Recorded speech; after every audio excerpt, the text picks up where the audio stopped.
그 지역에 어떤 순회 선교사님이 오셔서 하나님의 말씀을 전하는데, 부흥의 3일째 되던 그날 그 존슨 선교사님 마음에 간절한 주님을 만나고자 하는 그 마음이 엄습해 왔습니다. 그래서 그가 예수님을 알고 그가 한 몇 년 동안 주님을 사모하는데, 그 마음속에 주님을 영접해야 되는데 라는 생각이 들었지만 주님을 영접하지 못하고 지금까지 살아왔습니다.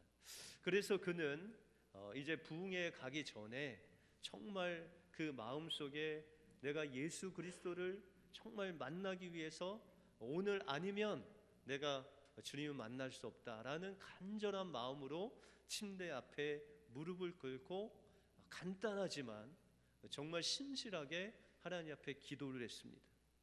예수님, 오늘 밤에 저를 구원해 주십시오. 이 기도 제목을 계속해서 하나님 앞에, 하나님, 오늘 이 밤에 저를 좀 만나 주십시오. 저를 구원해 주십시오.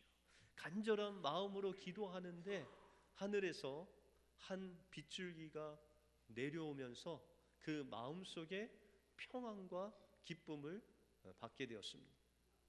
그래서 그는 그 기도를 마치고 단숨에 교회당으로 달려가서 평소에 앉지 않았던 이 맨 앞자리에 달려가서 앉은 다음에 그 설교자의 설교를 들으면서 정말 하나님을 간절하게 찾고 간절하게 주님을 바라보았습니다. 그리고 그 설교자가 설교가 끝나자 이 사람들을 예수께로 초청했을 때 바로 그 앞자리에서 달려나와 가장 먼저 무릎을 꿇고 하나님을 기대하고 있을 때 그 선교사님이 머리에 안수하고 기도할 때 정말 예수 그리스도가 자기 마음속에 정말 간절하게 기다린 심령에 천국이 임하는 놀라운 역사를 체험하게 되었습니다.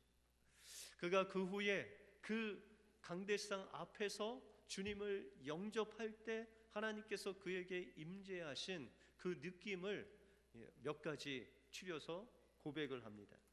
첫째로 그가 예수님을 영접할 때 하나님께 용서받았다는 그 느낌이 강렬하게 왔다는 것입니다. 다음으로 주님을 만났을 때 본향, 곧 주님의 그 품이 바로 본향이다, 내가 본향으로 돌아왔다라는 그 충만하고 또한 아주 편한 그 느낌을 받았다고 합니다. 셋째로는 삶의 목표와 방향이 분명해지면서 자신의 인생의 목표가 확실해졌다는 것입니다. 네 번째로는 이제는 내가 혼자가 아니라 주님이 나와 함께 하신다라는 느낌을 받았답니다. 다섯 번째는 내가 어여치 하나님의 자녀가 되었다. 그 다음에는 나의 부족한 것을 주님이 채우셨다.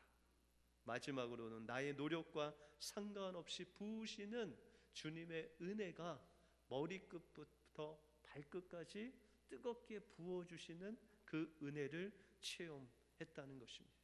그 후에 그는 이제 일어나서 사람들을 향해서 외치기를, 나는 그것을 소유했습니다. 나는 이제 주님의 것입니다. 나는 주님과 화해했습니다 라고 일어서면서 이제 나에게 주신 이 기쁨과 주님께서 주신 사랑을 내 평생의 사람들과 나누며 살겠습니다 라고 고백하고 그의 인생을, 그가 인생의 마무리할 때까지 인도 선교사로 자신의 인생을 온전히 드렸다는 것입니다. 여러분들, 하나님께서 찾아오시는 그 구원의 기쁨은 나이와 상관이 없습니다. 우리 나이가 몇 살이 들었건 간에 하나님께서 찾아오시는 데는 나이와 상관이 없습니다. 그러나 반드시 어느 시점에서는 주님께서 찾아오실 때 하나님 앞에 결단하고 나가는 시간이 우리에게 필요하다는 것입니다. 우리의 신앙생활에 있어서 정말 주님을 개인적으로 영접한 그 경험이 없이는 주님께서 주시는 그 영원한 생명의 기쁨을 맛볼 수가 없다는 것입니다. 아버지께로 나가는 결단, 이것이 바로 믿음이고 또한 그 믿음의 결과가 구원이라는 것입니다. 오늘도 아버지 앞에 나가 믿음으로 주님께 나가심으로 인해서 주님이 주시는 그 구원의 축복을 받아 누리시는 여러분들의 삶이 되시길 주님의 이름으로 축원드립니다. 오늘 본문에서 아버지께로 나간 2명의 믿음의 사람이 나옵니다. 바로 믿음의 조상인 아브라함과 유대인의 왕인 다윗입니다. 이 2명의 믿음을 통해서 우리가 어떻게 믿음으로 구원을 얻었는지 오늘 말씀을 통해서 살펴보겠습니다. 먼저 구원은 우리의 행위가 아닌 예수님을 믿음으로 얻어지는 하나님의 선물입니다. 여러분들 우리가 성경에 보시면 구약이나 신약에 보시면 하나님께서 의인이라고 명칭한 부른 그런 믿음의 사람이 나옵니다. 누가 있을까요? 구약에 보시면 욥을 가리켜 그가 당대의 의인이다라고 말씀하셨고, 여러분들 잘 아시는 방주를 만든 노아도 하나님께서 그는 의인이다라고 그렇게 말씀하셨습니다. 여러분들 신약에도 의인들이 많이 등장하는데 그 중에서도 마리아의 남편인 요셉을 가리켜 그는 의로운 사람이다라고 그렇게 말씀하고 있습니다. 그런데 오늘 본문 말씀 이 로마서 4장 앞부분에 보시면은 3장 23절에 보시면 모든 사람이 죄를 범하였음에 하나님의 영광에 이르지 못했다라고 말씀하시면서 의인은 없나니 하나도 없다라고 말씀하고 있습니다. 여러분들 이 세상의 모든 인생들은 아담의 죄로 인해서 죄 가운데 빠져서 하나님 앞에 나갈 수 없는, 의인으로 살 수 없는, 죄 가운데 있을 수밖에 없는, 죄인으로 살아갈 수밖에 없는 사람들이 바로 우리라는 것입니다. 그런데 성경은 분명히 구약과 신약을 통해서 의인이 있다고 말씀하고 있습니다. 그러면 이 신약과 구약의 의인이라고 칭한 그 사람들은 어떻게 의인으로 하나님 앞에 발견될 수 있었겠습니까? 오늘 본문 1절에 보시면 그런즉 육신으로 우리 조상된 아브라함이 무엇을 얻었다 하리요라고 말씀하고 있습니다. 여러분들 아브라함 또한 하나님께서 나타나셔서 말씀하시니 그것을 믿음으로 의롭다 하심을 얻었다라고 말씀하고 있습니다. 그래서 오늘 3절에 보시면 성경이 무엇을 말하느냐? 아브라함이 하나님을 믿음에 이것이 저에게 의로 여기신 바 되었느니라 라고 말씀하고 있습니다. 여러분들 아브라함이 믿음의 조상으로 우리에게 정말 그 믿음의 본을 보일 수 있었던 것은 그가 믿음으로 하나님을 믿었기 때문에 그가 의인된 사람으로 믿음의 조상이 될 수 있었다는 것입니다. 여러분들 창세기 15장에 보시면 이 아브라함이 하나님께 믿음을 고백한 그런 내용이 나옵니다. 하나님께서 이제 아브라함에게 나타나셔서 내가 너에게 방패다, 내가 너의 큰 상급이다 라고 말씀하셨을 때 아브라함은 하나님 앞에 고백하기를, 하나님 이제 제 나이가요 80이 훌쩍 넘었어요.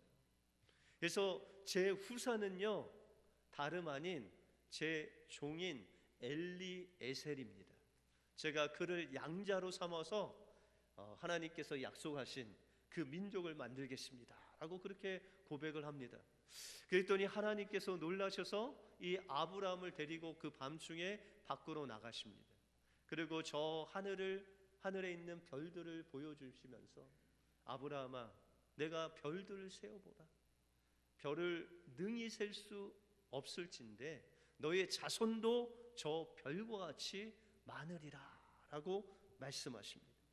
여러분들 그때 창세기 15장 6절에 보시면은 이 아브라함이 하나님을 믿음에 그것을 의로 여기셨다라고 말씀하고 있습니다. 여러분들 아브라함이 하나님 앞에서 의롭게 되기 위해서 한 일은 무엇이죠? 누구를 믿었어요? 하나님을 믿었어요. 그가 하나님 앞에서 뭘 해드린 게 없어요. 오히려 하나님 말씀을 불순종해서 엘리에셀을 자기의 양자로 아들로 삼으려고 했던 그 불순종밖에 아브라함이 한 것이 없음에도 불구하고 그가 하나님의 그 말씀을 마음으로 영접하고 믿음에 하나님께서 그것을 의로 여기셨다라고 말씀하고 있다는 것입니다. 여러분들 그러면은 이 아브라함이 이렇게 하나님께서 말씀하신 그 말씀을 믿음으로 말미암아 그가 의된 그 삶을 살았는데, 그러면 그가 정말 믿음으로 살았느냐? 아닙니다. 여러분들 15장 다음 장에 보시면은 창세기 16장에 보시면 그 아내 사라가 그에게 이제 당신 나이가 85세, 하나님께서 약속한 그 날보다 10년이 지났는데도 하나님께서 아들을 주시지 않으니 여기 여종 하갈에게서 들어가서 아들을 낳으라 라고 그렇게 이야기를 합니다. 여러분들 아브라함은 어떻게 했을까요? 뿌리쳤을까요? 그냥 그렇게 했을까요? 그냥 그렇게 했습니다. 이것이 바로 하나님 앞에서 믿음으로 의롭다함을 받은 아브라함의 모습이라는 거예요. 여러분들 우리가 예수 그리스도를 믿고 하나님 앞에 나갈 때 여러분들이 하나님께 온전하고 죄가 없고 하나님 앞에 성실하게 신앙생활함으로 이 자리에 나온 것이 아니라는 거예요. 우리가 때때로 하나님 말씀을 불순종하고 죄악 가운데 살고 정말 부끄러운 일을 하면서도 하나님 앞에 나올 수 있는 것은 바로 우리가 의인된 것은 우리가 노력으로, 우리의 방법으로, 우리의 어떠함으로 얻어진 의가 아닌 하나님으로부터 나왔기 때문에 우리가 하나님 앞에 설 때 하나님께서는 우리를 다시금 의로운 자로 하나님께서 만들어 가신다는 것입니다. 여러분들 이 아브라함이 13년 동안 이스마엘을 낳고 하나님을 볼 수가 없었어요. 왜요? 그의 불순종으로 인해서 하나님이 그에게 오시지 않았어요. 그런데 그가 99세가 된 그 해에 13년 만에 하나님이 아브라함에게 나타나셔서 전능하신 하나님으로 나타나셔서 다시 아들을 주시겠대요. 여러분들 아브라함이 하나님께 어떻게 반응했을까요? 그 아브라함의 아내 사라가 그 이야기를 듣고 옆에서 뭐 했어요? 웃었어요. 그 웃음은 그냥 우스워서 웃은 게 아니라 비웃었어요. 하나님, 제 남편 나이가요 99세인데요 그냥 나온 거예요, 웃음이.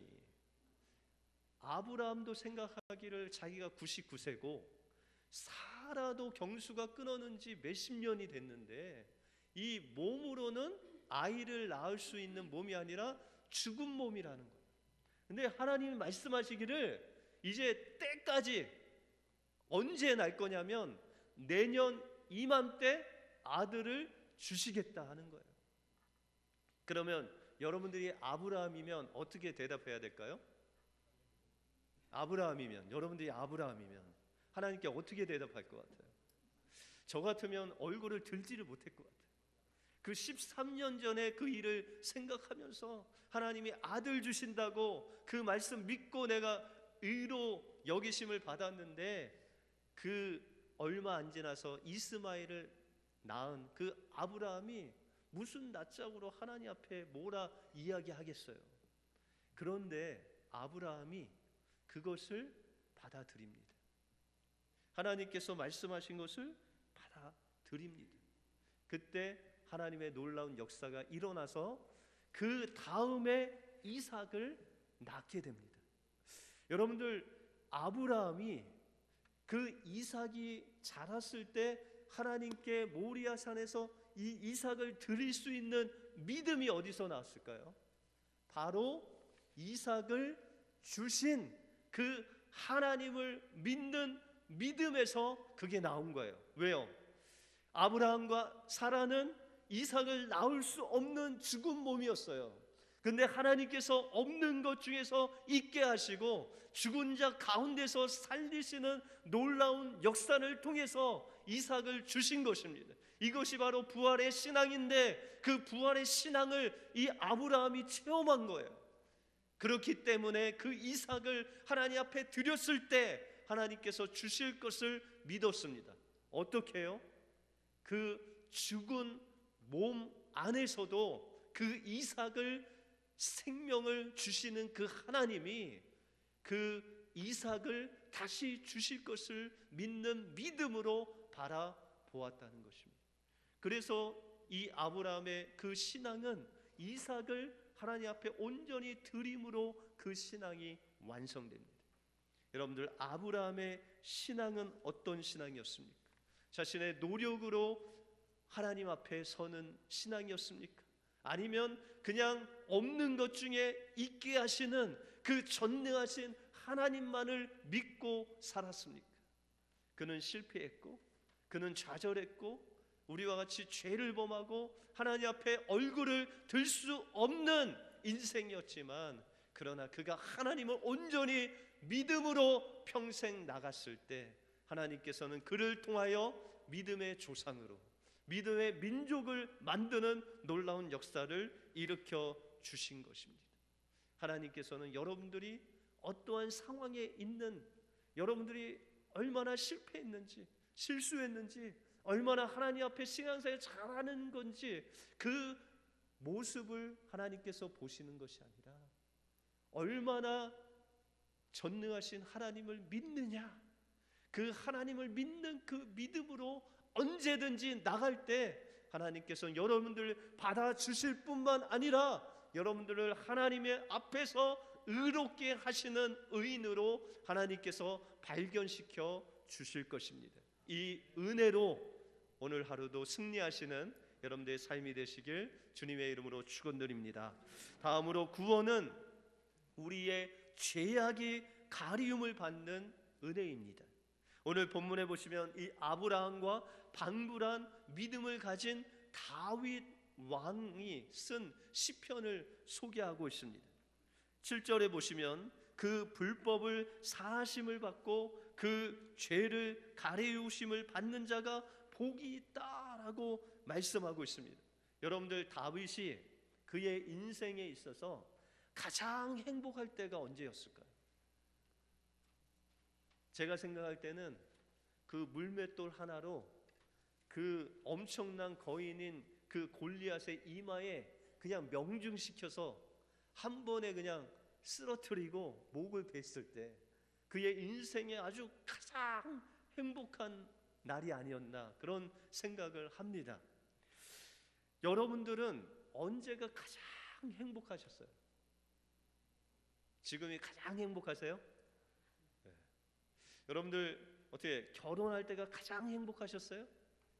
결혼 이후에는 별로 그렇게 행복하지 않으세요? 아니면 첫째 아이 낳았을 때 가장 행복하셨어요? 요즘은 여러분들 연세가 좀 올라가셔서 첫 손주 봤을 때 가장 행복하셨어요? 네. 여기 보니까 한 10분은 손주 봤을 때 가장 행복했다고 고개를 끄덕거리시는데, 여러분들, 그런데 오늘 다윗은 자신의 인생 속에서 가장 행복했던 그 날이 손주가 태어날 때도 아니고 결혼할 때가 아니라 자신의 죄악을 하나님 앞에서 가리움을 받는 그날이 가장 행복했다고 그렇게 고백하고 있습니다. 여러분들, 사무엘상 11장에 보시면은 이 다윗이 이제 이스라엘 나라가 한참 번성해서 정말 부귀영화를 누리는 그런 시점에 도달했습니다. 그래서 이 아람과의 전쟁 중에서도 자기는 전쟁에 나가지 않고 그냥 그 성전에서 왕궁에서 이제 좀 쉬다가 저녁이 돼서 그 지붕에 올라가서 그 지붕을 거닐면서 쉼을 즐기고 있었습니다. 그런데 그 지붕에서 아래쪽을 보니까 어떤 한 여인이 목욕하는 것을 보고 눈이 맞아서 사랑에 빠졌습니다. 그리고 그 밧세바라는 여인이 아이를 잉태하게 되었습니다. 이 다윗이 그 사실을 알고 그 사실을 숨기기 위해서 그 밧세바의 남편을 전장 앞으로 가장 맹렬히 싸우는 곳으로 보내서 그를 죽게 합니다. 다시 말해서 간음죄를 가리려다가 살인죄를 범하게 됩니다. 다윗은 사람의 눈을 완벽하게 속이고 그가 죄를 죄로 막아서 가리워서 사람들의 눈을 다 속입니다. 그런데 사람의 눈은 속일 수 있어도 하나님의 눈은 속일 수가 없습니다. 하나님은 나단 선지자를 통해서 다윗의 죄를 꾸짖습니다. 그때 다윗은 그 죄로 인해서 하나님께서 짓누르심으로 인해서 그의 이 육신과 몸과 마음이 거의 죽게 되었습니다. 그가 그때의 상황을 쓴 시편이 바로 시편 32편입니다.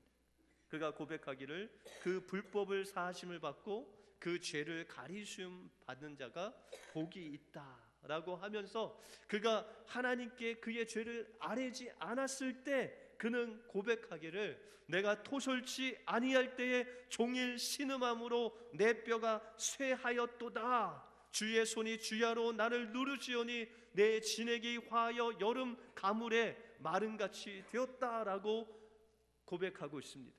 여러분들, 세상 사람들은 그 다윗의 죄를 다 가리워서 못 보고 있지만 그러나 하나님과 다윗과의 그 중간에 그 죄로 인해서 하나님과 다윗의 관계가 끊어진 것입니다.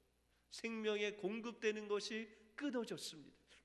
그렇게 되니까 그는 종일 신음하면서 그 뼈가 쇠하도록 주님의 손이 주야로 누르시오니 내 진액이 다 빠져나가서 내가 완전히 말라버리는 죽음을 향해서 가고 있는 다윗의 모습을 하나님 앞에 고백하고 있다는 것입니다.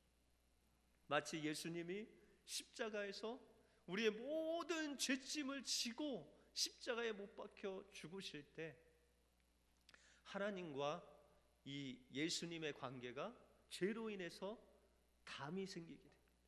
관계가 깨지게 됩니다.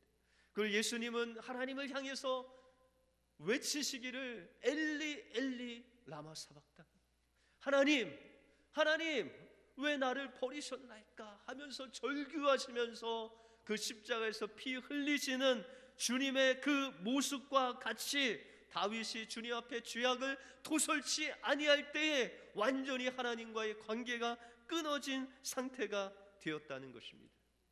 그때 다윗이 하나님 앞에서 한 일이 무엇입니까? 그는 인간적으로 간음죄를 막기 위해서 사람을 죽였습니다. 거짓말했습니다. 사람의 눈을 가리었습니다. 그럼에도 불구하고 그는 그런 죄악 중에 죄악을 범했음에도 불구하고 하나님 앞에 자기의 그 벌거벗은 그 죄악의 모습을 하나님 앞에 아뢰었습니다. 시편 32편 5절에 보시면 내가 이르기를 내 허물을 여호와께 자복하리라 하고 주께 내 죄를 아뢰고 내 죄악을 숨기지 아니하였더니 곧 주께서 내 죄의 악을 사하셨다라고 고백하고 있습니다. 여러분들, 다윗이 하나님 앞에 나갈 수 없었습니다. 그는 죄를 지은 사람이었어요. 간음죄, 살인죄, 거짓말한 죄, 율법 중에서도 가장 굵직한 죄악을 하나님 앞에 범하고 하나님 앞에 나갈 수 없는 죄인이었음에도 불구하고 그가 자신의 그 죄악을 하나님 앞에 정말 간절히 토설하는 마음으로 아랠 때, 자복하고 통회할 때 하나님께서 그의 죄를 다 용서해 주셨다라고 말씀하고 있습니다. LA 한길교에서 사역하신 노진준 목사님이라는 분이 계십니다. 근데 그분은 이 생후 8개월이 되던 해에 소아마비를 앓고 다리를 절개되는 장애를 갖게 되셨습니다. 그는 하나님 앞에 목사가 되겠다고 소원을 하고 그 마음속에 늘 내가 다른 사람보다 강해야 된다, 그런 강박관념이 그 어깨를 계속 누르고 있었습니다. 그래서 그는 다리가 좀 불편해도 운동이면 운동, 공부면 공부, 남에게 지지 않기 위해서 정말 열심히 다른 사람보다 몇 배 노력을 했습니다. 그리고 다른 사람에게 이 장애가 있어서 우울한 모습을 보이지 않기 위해서 유머를 연구했어요. 내가 어떤 말을 하면 사람들을 웃길 수 있을까? 그래서 그의 설교나 또한 삶을 보면 늘 유머가 있는 목사님으로 유명합니다. 그러나 아무리 겉으로 웃고 아무리 겉으로 강하게 보인다 해도 그 마음속에는 늘 내가 강해야 된다, 내가 강하게 보여야 된다라는 그 강박관념으로 늘 짓누르는 그 무엇인가로 짓눌려지고 있었다는 것입니다. 그런데 어느 날 이 목사님이 미국 교회에 나가서 하나님 앞에 간절히 이 장애를 낫게 해달라고 하나님 앞에 기도할 때 하나님의 음성이 들려왔습니다. 나는 너를 강하게 하지 않을 것이다. 그러나 내가 너의 강함이 될 것이다 라고 말씀하시는 것입니다. 거기서 목사님은 울면서 강해야 한다는 그 강박관념을 하나님 앞에 내려놓고 하나님께 외치기를, 하나님이 나의 강함이 되십니다. 하나님만이 나를 강하게 하시는 나의 강함이십니다 라고 고백을 했을 때 그 강박관념이 사라지고, 또한 사도 바울과 같이 다시는 그 장애를 놓고 기도하지 않았다는 것입니다. 왜냐하면 그것이 주님이 나의 강함 되신다는 응답을 받았기 때문입니다. 우리의 진정한 행복은 세상에서 나오지 않습니다. 우리가 노력해서 얻는 것이 아닙니다. 우리의 진정한 행복은 우리를 십자가에서 구원하신 그 예수 그리스도 그 한 분만으로 우리에게 공급되어지는 하나님의 선물인 것입니다. 그러므로 스탠리 선교사님과 같이 우리의 간절한 마음 가지고 우리의 형편이 어찌됐든, 우리가 죄를 범했든 하나님 앞에 불순종했던 간에 우리는 하나님의 품으로 달려가야 됩니다. 그 주님의 품에 안길 때 주님께서 우리를 받아주실 뿐만 아니라 주님께서 예비해 놓으신 그 놀라운 하늘의 은혜를 물 붓듯 우리에게 부어주실 줄 믿습니다. 여러분들은 그냥 주님께 나가면 됩니다. 그리고 여러분들의 모습을 보는 것이 아니라 여러분들의 죄악을 주님 앞에 토설하고 여러분들의 마음을 통해 자복하고 하나님 앞에 나갈 때 그 무엇으로도 가릴 수 없는 부끄러운 우리의 모습을 예수 그리스도의 옷으로 감싸 주실 뿐만 아니라 우리를 하나님의 자녀로 거듭난 하나님의 왕 같은 제사장으로 우리를 인도해 주실 줄 믿습니다. 이 구원의 은혜를 받아 누리시는 여러분들의 삶이 되시길 주님의 이름으로 축원드립니다. 기도하겠습니다. 하나님 감사합니다. 죄와 허물로 죽을 수밖에 없는 우리들을 주님의 그 십자가의 능력으로 구원해 주실 뿐만 아니라 하나님, 우리가 주님 앞에 나갈 수 없는 그 모습으로 있다 할지라도 주님 앞에 나갈 때 우리의 모든 허물을 가리워 주실 뿐만 아니라 하늘의 은혜로 우리에게 채워주시는 주님의 은혜에 감사를 드립니다.